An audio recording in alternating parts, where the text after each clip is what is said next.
Hello YouTube, this is Otaku Superior. Today we're going to do a quick opening of the V Trial Deck 10 for Chronojet, followed by a deck list modifying it into a more powerful deck built in the standard format, so let's get into it. First we have 4 Chronojet Dragon. This is your boss unit. You should always ride into it by turn 3 or you're going to have a bad time. It has the typical pseudo stride skill the main grade 3 gear units have, and it blocks sentinels from guarding when you swing with it. 4 Stroboscope Dragon. After it attacks, you can nuke an opponent's rear guard, and if you're a grade 4, you can draw 1. 4 Gears Repeater. It's crap, don't use it.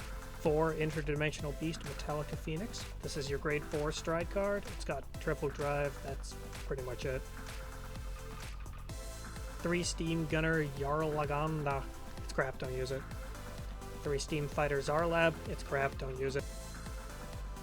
3 Steam Fighter Idina. It's crap, don't use it. 4 Bearing Rover. It's a decent first ride on turn 1, and it's stride fodder, meaning it counts as grade 3 when you discard it. 3 Steam Janitor Gitlim. It's total jank-a-ranch. This card only exists because they didn't want to give you a playset of the draw PG. 4 Steam Bomber Diggle. Generic critical trigger. 3 Ring Worker. Generic critical trigger. 1 Steam Guard Castilla. Get 4 of these. 4 Lucky Pot Draco Kid, generic draw trigger. 4 Steam Maiden Best Girl, generic heal trigger, never use the other heal trigger ever. 1 Chronodran, this is the starting Vanguard for your deck. 1 Quick Shield, this is the latest attempt for Bushi to try to balance going first with going second. 1 Power Rise Elixir, this is like a normal spell in Yu-Gi-Oh! Normal spells are f***ing blasphemy in Vanguard. It doesn't work well in this deck anyway, as the deck needs multiple combo pieces to even do anything, and riding is harder with the skewed ratios you're going to be running. Don't use it. And lastly, 3 Imaginary Gift Force. They have Force 1 on one side, Force 2 on the other. Now we're going to go over a modified deck list. This is the one I've been testing. It uses some extra cards from extra boosters 4, 13, and 14. For grade 0, we have obviously 1 Chronodran, 4 Steam Guard Castilla, draw PG, 4 Steam Maiden Uluru, and 8 critical triggers. It doesn't matter which ones, they're all the same. For grade 1, we're running 4 Chronotooth Tigar. This is the best ride option the clan has. You draw 1 the turn after you ride it. You can also call it back at rest with 1 Counterblast if you discard it. 4 Quickie Worker. You use this to return your stride back to your deck. Then you can Soul Blast 2 and draw 1. And from the upcoming Booster 14, 4 Steam Breath Dragon. When you play it, you can look at the top 5 for a grade 3, add it to your hand, and then discard 1. For grade 2, 4 Steam Scar Urkab. You can Counterblast 1 and discard 1 to give your Vanguard an extra drive check this turn, and it's a stride fodder. 3 Steam Mechanic Nabu. When it attacks, bind a card in your drop zone, and your opponent has to guard it only with grade 0s.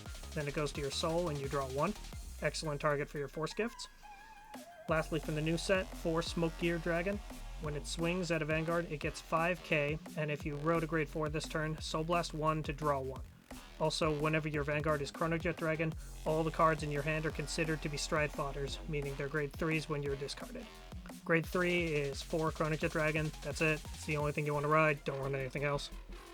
Grade 4, we kept 1 Metallica Phoenix. If you went first and your opponent isn't grade 3 yet, this is pretty much your only stride option. Then you'll want to add 4 Chrono Dragon next stage. This is the main stride you want to be using, but your opponent has to be a grade 3 for it to work. After it attacks, you can discard 2 and destride this down to Chronojet, then stand it, and it gets 15,000 power for a pseudo restand.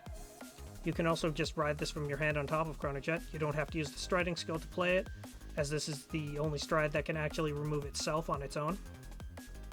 The last card is a tech slot. You can either run a second Metallica Phoenix, or you can run 1 Chrono Tiger Rebellion if you feel you can rush the game out earlier.